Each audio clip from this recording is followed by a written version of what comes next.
Assalamu alaikum to everyone. An excellent speech in honor of teachers by a student of second standard.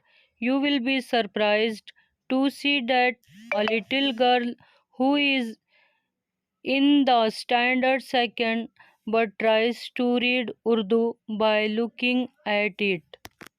So let's be see.